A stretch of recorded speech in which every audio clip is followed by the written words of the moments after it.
আমি আম্মাজান হতে পারবো কিন্তু আপনাকে মৌসুমী হতে হবে। আচ্ছা ঠিক আছে, আপনি বলেন। যদি আমার এত বড় ক্ষমতা নাই। আচ্ছা আচ্ছা ওকে। আম্মাজান, আরে আম্মাজান, আরে এদিকে আম্মাজান, তোমার পছন্দের বউ নিয়ে এসেছে আম্মাজান। এই মাথায় কাপড় দাও। আরে কই কাপড় কই, মাথায় কাপড় দাও। আয় রে আম্মাজান, আপনার পছন্দের বউ নিয়ে এসেছে আম্মাজান।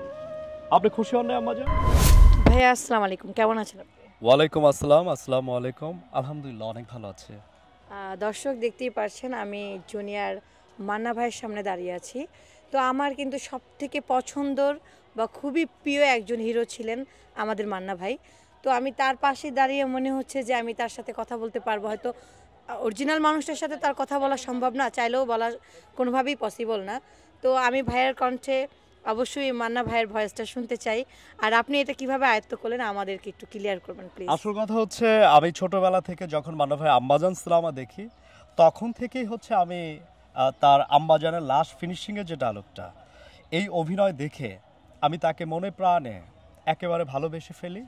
সেখান থেকে আমি এখন যে আমার যে ভয়েসটা, তখন আজ থেকে 10 বছর আগে এই ভয়েসটা আমার ছিল না।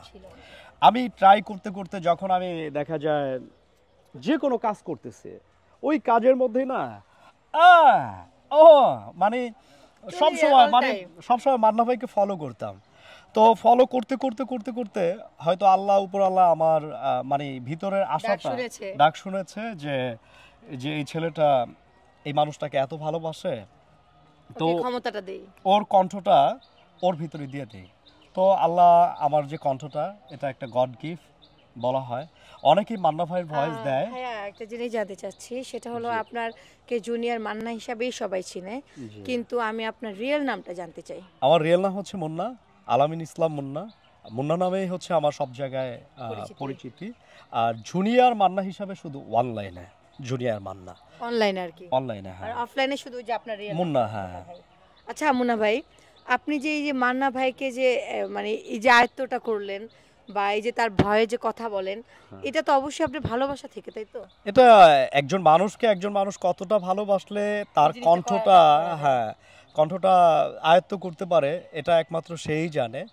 আর অনেকেই মান্না ভাইয়ের ডায়লগ দেয় কিন্তু 2 মিনিট 3 মিনিটের জন্য, কিন্তু আমারটা হচ্ছে আপনি চাইলে কি অল টাইম পুরো ঘন্টা পর ঘন্টা আমি যে আপনার সাথে কথা বলতেছি এইভাবেই আমি সবার সাথে কথা বলি, আমার ফ্যামিলি, আমার আত্মীয় স্বজন, আমার বন্ধু, আমার ফ্রেন্ড সার্কেল, সবার সাথে। কারণ আপনি জানেন এটা যে মান্না ভাই হয়তো দুনিয়াতে নেই, কিন্তু মান্না ভাইয়ের যে ভয়েস বা তার যে অভিনয়, তার যে কাজ, আমরা কিন্তু বেশিরভাগ মানুষই পছন্দ করে, কারণ তার প্রত্যেকটা কাজে, তার প্রত্যেকটা অভিনয়তে কিন্তু সামাজিকতা আছে। আর এটা কিন্তু পুরো ফ্যামিলি নিয়েই দেখা যায় তার অভিনয়। কারণ হিরো তো অনেকেই আছে, আমরা কিন্তু অনেক সময় লজ্জা পাই, তাই না, সবার সামনে দেখতে, বা অনেক সিন থাকে, কিন্তু মান্না ভাইয়ের এরকম তেমন কোনো সিনই নাই যে আমরা লজ্জা পাবো। না না, তেমন কোনো সিন নাই। কিন্তু দেখেছেন, আমি দেখেছি তার অনেক সিনেমা দেখেছি, কিন্তু এটা ফ্যামিলি নিয়ে দেখার মতো সিনেমাই উনি তৈরি করে। আর ওনার প্রত্যেকটা সিনেমাই হচ্ছে দেখার পরে মানুষের চোখে কিন্তু একটু পানি আসবে। আর উনি হচ্ছে রাজনীতি নিয়ে ছবি করতো। আসল কথা হচ্ছে মান্না ভাই মারা যাওয়ার পরে কিন্তু সিনেমাটা যে একটা লেভেল ছিল সিনেমা মান্না ভাইয়ের, যেরকম মান্না ভাইয়ের আমি জেল থেকে বলছি সিনেমা দেখার মতো সিনেমা, মালেক আফসারি স্যার এমন সিনেমা তৈরি করেছে। তারপর হচ্ছে মান্না ভাইয়ের আম্মাজান সিনেমা দেখে এমন কোনো লোক নাই যে কান্না না করেছে। মান্না ভাইয়ের প্রত্যেকটা সিনেমা আমি তো পুরো 10 বার করে দেখেছি। আর উনি হচ্ছে একজন খুবই জ্ঞানী লোক ছিলেন। ওনার কথা বলার স্টাইল, ওনার অভিনয়ের স্কেল এরকম সম্পূর্ণটাই আলাদা। ওনার কথা বলে মানে শেষ হবে না।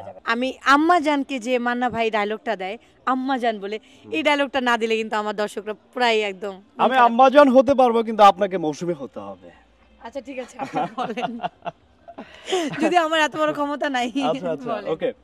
আম্মাজান, আরে আম্মাজান, আরে এদিকে আম্মাজান, তোমার পছন্দের বউ নিয়ে এসেছে আম্মাজান। এই মাথায় কাপড় দাও। আরে কই কাপড় কই, মাথায় কাপড় দাও। আয় রে আম্মাজান, আপনার পছন্দের বউ নিয়ে এসেছে আম্মাজান। আপনি খুশি হন না আম্মাজান? আমার আম্মাজান খুশি হয়েছে।